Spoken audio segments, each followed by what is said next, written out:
Siempre habla para ustedes el hermano Alexander Castellanos. Voy a concluir con la última parte de este estudio sobre los últimos días de Abraham. Y recuerden que ya les he dicho que estamos viendo la parte de la aplicación. Esta sería la 10ª lección que está comprendida en este capítulo 25.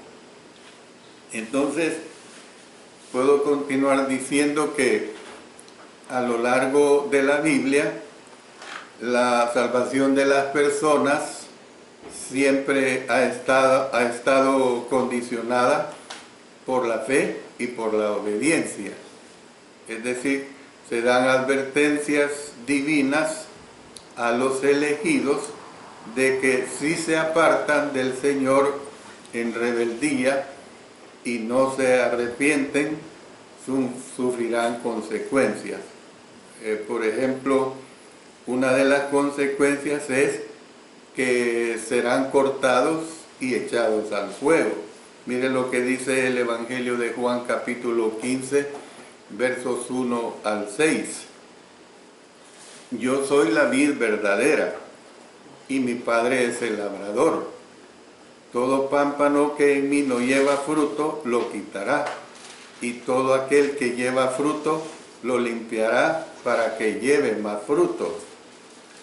Ya vosotros estáis limpios por la palabra que os he hablado. Permaneced en mí y yo en vosotros.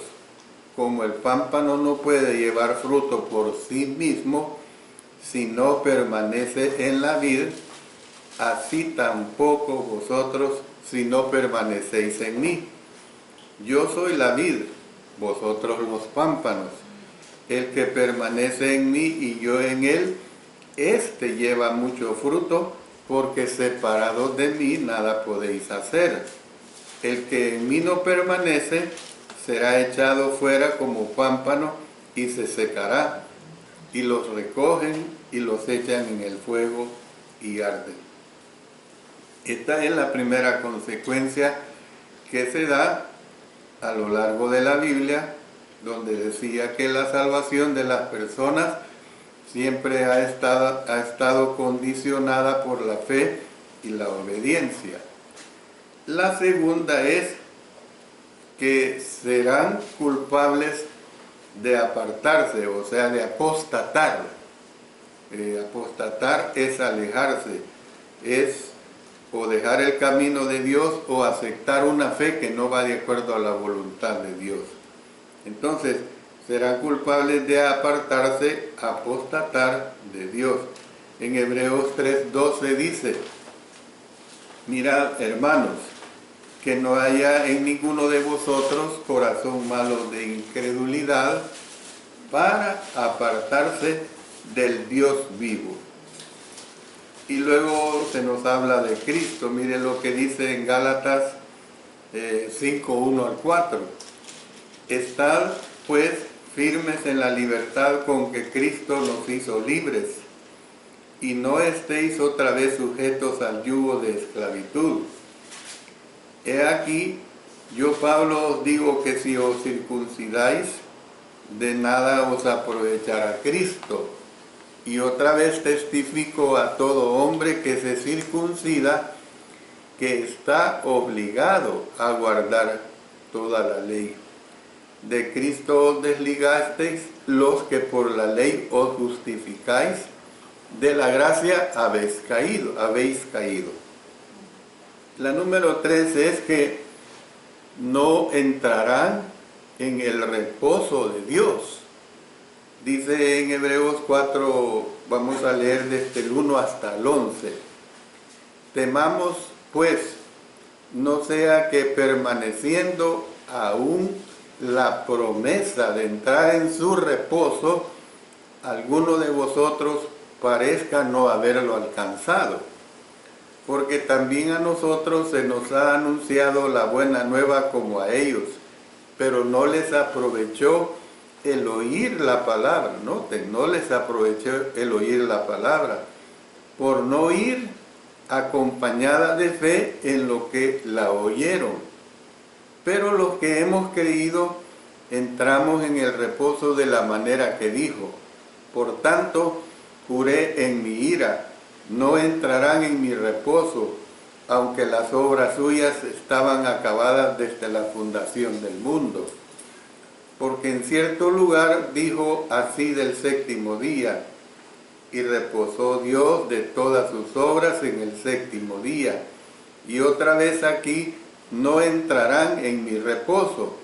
Por lo tanto, puesto que falta que algunos entren en él, y aquellos a quienes primero se les anunció la buena nueva, no entraron por causa de desobediencia. Otra vez determina un día, hoy, diciendo después de tanto tiempo, por medio de David, como se dijo, si oyereis hoy su voz, no endurezcáis vuestros corazones, porque si Josué les hubiera dado el reposo, no hablaría después de otro día. Por tanto, queda un reposo para el pueblo de Dios, porque el que ha entrado en su reposo, también ha reposado de sus obras, como Dios de las suyas. Procuremos, pues, entrar en aquel reposo, para que ninguno caiga en semejante ejemplo de desobediencia. Y la número 4 es que verán comprometidas su vocación y su elección. Mire lo que dice 2 Pedro 1:10.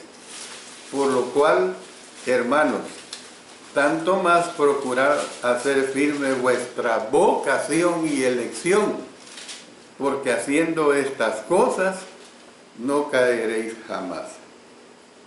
Bueno, como conclusión de todo esto que he venido diciendo, puedo decir lo siguiente.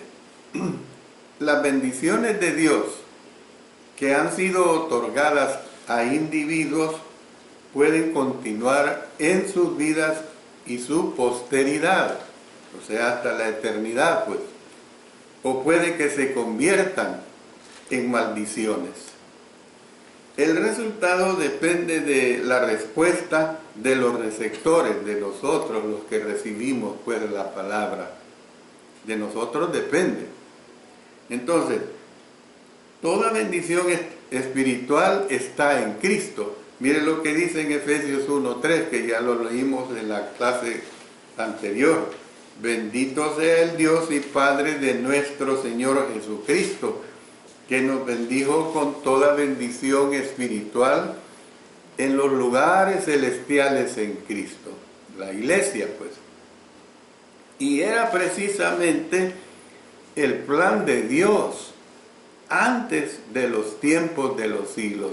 Dice en 2 Timoteo 1:9, quien nos salvó y llamó con llamamiento santo, no conforme a nuestras obras, sino según el propósito suyo y la gracia que nos fue dada en Cristo Jesús antes de los tiempos de los siglos.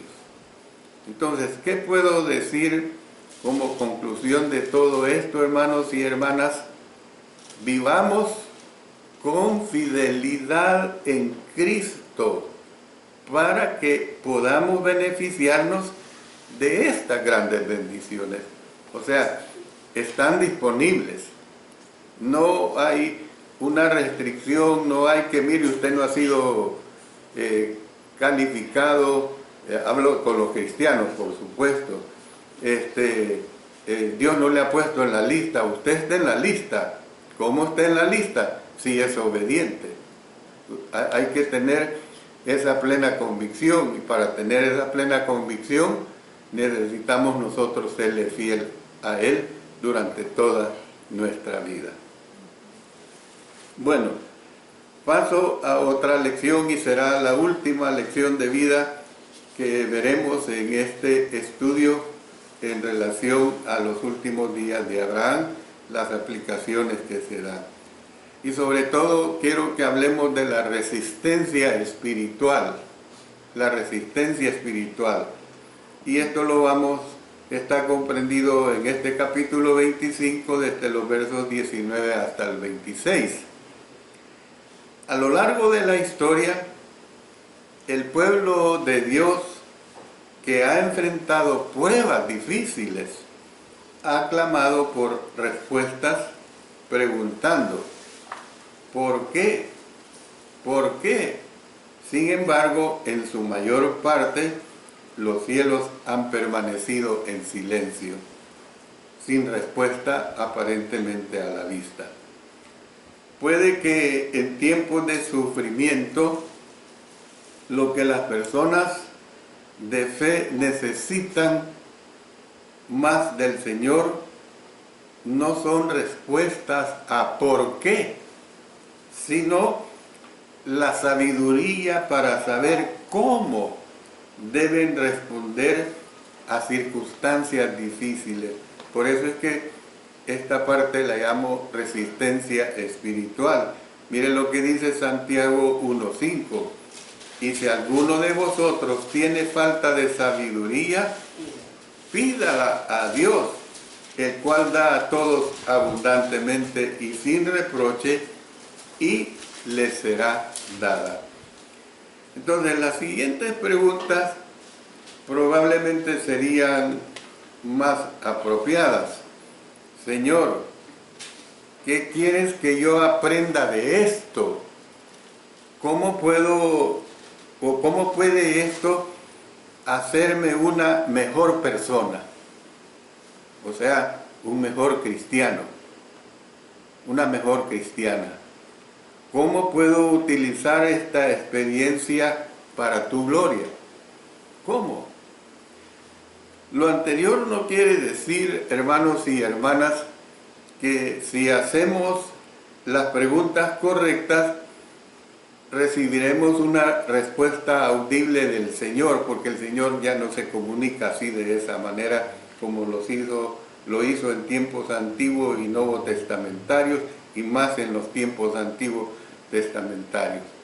Sin embargo, seguramente nos ayudará a tener una mejor actitud y nos colocará en un camino que nos permita hacerle frente a tales dificultades. Eso sí es una realidad. Yo lo he experimentado a través de mi vida en Cristo Jesús. Las pruebas pueden destruirnos si nos ahogamos, hermanos y hermanas, en la autocompasión, o nos volvemos unos amargados para con Dios por culpa de ellas. Sin embargo, hermanos, las pruebas pueden producir firmeza, o sea, pueden producir resistencia si nosotros lidiamos con ellas de la manera adecuada. Como dijo Santiago, el hermano de Jesús, hermanos míos, tened por sumo gozo cuando os halléis en diversas pruebas, sabiendo que la prueba de vuestra fe produce paciencia. Santiago 1, 2 y 3.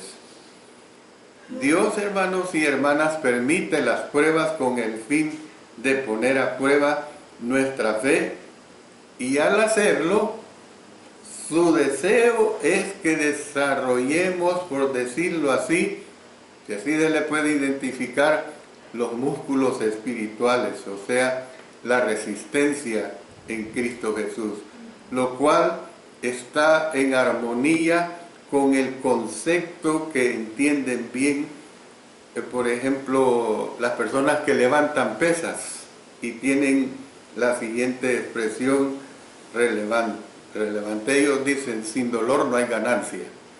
Y es la realidad. ¿Ve? Cuando nosotros estamos en las pruebas, son pruebas, y tenemos que soportar el dolor, que usted puede pensar que es un dolor físico, no necesariamente, es más duro un dolor emocional. Por lo tanto, con el fin de desarrollar músculos fuertes, Usted sabe que una persona tiene que tener resistencia, algo contra lo cual esforzarse, y ello por supuesto que implica dolor. El mismo principio se aplica al desarrollo de los músculos espirituales. Por eso el Señor le dijo a sus discípulos que sufrirían pruebas difíciles. Por ejemplo, ¿qué clase de pruebas? El rechazo de sus propias familias y amigos. Yo cuando recién me bauticé lo sufrí. Gracias a Dios lo superé. El odio, la persecución e incluso la muerte a manos de sus enemigos. Sin embargo, le dijo, y esto os será ocasión para dar testimonio. Lucas 21:13. Miren qué bueno. Y esto os será ocasión para dar testimonio. Lucas 21:13. En otras palabras, las pruebas y las persecuciones nos darán una oportunidad a nosotros, hermanos y hermanas, de fortalecernos usando la armadura defensiva del Señor, junto precisamente con la espada del Espíritu y el escudo de la fe. Por eso dice en Efesios capítulo 6, versos 16 y 17, sobre todo, tomad el escudo de la fe, con que podáis apagar todos los dardos de fuego del maligno, y tomad el yelmo de la salvación, y miren, y la espada del Espíritu, que es la palabra de Dios. Por lo tanto, cuando confiamos en el Señor y usamos correctamente su armadura y armas espirituales, podemos desarrollar los músculos espirituales que convierte el odio, que convierte la persecución en un testimonio, hermanos y hermanas, de cómo vivir y, si es necesario, de cómo morir como Jesús. Dios es grande con nosotros. Hay dos poderosos ejemplos de lo anterior, hermano. Le digo el primero, el testimonio y la oración de Esteban mientras él era apedreado. Cuando estuve en las carretas en San Cristóbal de las Casas, di 3 sermones acerca de la oración, muy hermosos. Miren lo que pasó con Esteban, leyendo de Hechos 7, 57 al 60. Entonces ellos, dando grandes voces, se taparon los oídos, y así es el que no quiere oír sobre el pecado, ¿verdad? Y arremetieron a una contra él, y echándole fuera de la ciudad le apedrearon, y los testigos pusieron sus ropas a los pies de un joven que se llamaba Saulo, y apedreaban a Esteban mientras él invocaba y decía, Señor Jesús, recibe mi espíritu. Y puesto de rodillas, clamó a gran voz, Señor, no les tomes en cuenta este pecado. Y habiendo dicho esto, durmió. Y número 2, los cantos de alabanza del apóstol Pablo y de Silas, cuando estaban en la cárcel, después de ser golpeados y echados injustamente en prisión en Filipos. Miren lo que nos dice aquí en Hechos capítulo 16, desde los versos 19 hasta el 34. Es muy valioso que leamos toda esta porción porque es muy edificante. Pero viendo sus amos que había salido la esperanza de su ganancia, prendieron a Pablo y a Silas y los trajeron al foro ante las autoridades, y presentándolos a los magistrados, dijeron, estos hombres siendo judíos alborotan nuestra ciudad y enseñan costumbres que no nos es lícito recibir ni hacer, pues somos romanos. Y se agolpó el pueblo contra ellos, y los magistrados, rasgándoles las ropas, ordenaron azotarles con varas. Después de haberles azotado mucho, los echaron en la cárcel, mandando al carcelero que los guardase con seguridad, el cual, recibido este mandato, los metió en el calabozo de más adentro y les aseguró los pies en el cepo. Pero a medianoche, orando Pablo y Silas, cantaban himnos a Dios y los presos los oían.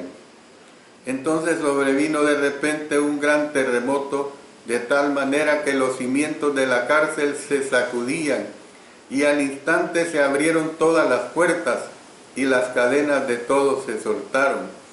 Despertando el carcelero y viendo abiertas las puertas de la cárcel, sacó la espada y se iba a matar, pensando que los presos habían huido. Mas Pablo clamó a gran voz diciendo: no te hagas ningún mal, pues todos estamos aquí. Él entonces, pidiendo luz, se precipitó adentro y temblando se postró a los pies de Pablo y de Silas, y sacándolos les dijo: señores, ¿qué debo hacer para ser salvo? Ellos dijeron: cree en el Señor Jesucristo y serás salvo tú y tu casa. Y le hablaron la palabra del Señor a él y a todos los que estaban en su casa. Y él, tomándolos en aquella misma hora de la noche, les lavó las heridas, y enseguida se bautizó él con todos los suyos. Y llevándolos a su casa, les puso la mesa, y se regocijó con toda su casa de haber creído a Dios. Voy a terminar esta 10ª lección y voy a darle conclusión a todo este capítulo 25 con estas hermosas palabras. En el caso de Rebeca, no fue la oposición externa lo que la perturbaba. En cambio, fueron las luchas internas, y eso es duro. Es decir, su propia insuficiencia e incapacidad para concebir un hijo. Probablemente se acordó de la bendición de su familia antes de partir a la tierra de Canaán para conocer a su futuro marido. Hermana nuestra, sé madre de millares, y posean tus descendientes la puerta de sus enemigos. Génesis 24:60. Usted lo recuerda bien. Sin embargo, después de 20 años de matrimonio, imagínense, 20 años de matrimonio, Rebeca seguía estéril y pudo haber pensado que el Señor estaba jugándole una especie de broma divina por él. ¿Cómo son las cosas? Pero le digo al menos 3 cosas. 1. Era tan orgullosa o tan temerosa de acercarse a Dios en oración con respecto a su infertilidad. 2. ¿Nunca había orado por su cuenta al Señor sobre ello? Usted tiene la respuesta. 3. Podría ser que le daba vergüenza, a lo mejor, pedirle a su marido Isaac que intercediera ante Dios con respecto a su condición desesperada. El texto, hermanos y hermanas, no ofrece respuesta a estas preguntas. Cualquiera que sea el caso, a pesar de sus dudas y de sus temores, Rebeca finalmente llevó sus preocupaciones al Señor mediante la oración de su marido. Y eso es lo que nosotros, hermanos y hermanas, tenemos que hacer. llevar nuestras preocupaciones ante nuestro Señor. Dice la palabra, echando toda vuestra ansiedad sobre Él, porque Él tiene cuidado de vosotros. 1 Pedro 5, 7. Y Dios respondió de una manera positiva, permitiéndole concebir y dar a luz a gemelos. Bendito sea Dios. Que esta palabra nos ayude, hermanos, a ser más fuertes en cualquier prueba que nos venga, en cualquier circunstancia en que el Señor nos permita o estemos, nosotros debemos de ser fuertes. Que Dios bendiga su bendita palabra. Oremos. Padre Celestial, gracias te damos nuevamente, porque tu bondad es tan grande, porque en ti tenemos tanta fortaleza, tanta ayuda, Señor. Padre Celestial, sabemos que en todo momento, por difícil que sea, tu consuelo, tu fortaleza es único, es grande. Gracias, Señor, porque de esta manera caminamos al cielo. Y lo hacemos en el nombre de nuestro Señor Jesucristo. Amén. Amén.